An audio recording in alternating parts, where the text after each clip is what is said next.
Assalamu alaikum, Pyare Hazur. My question is that can we marry a non-Ahmadi Muslim? Can we marry a non-Ahmadi Muslim? If you spoil your progeny, your children, yes, you can marry.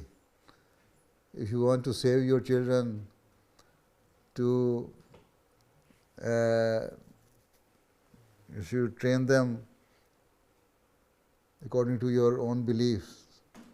You raise them up according to your own belief, then you should avoid to marry non-Ahmadi Muslims. Right? Because your husband has the influence on your wife. That is how normally we see.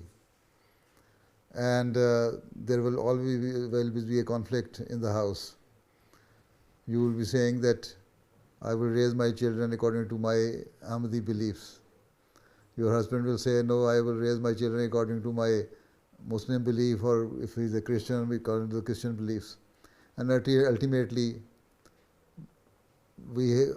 most of these bonds break. And the girls suffer when they marry non-Ahmadi husbands.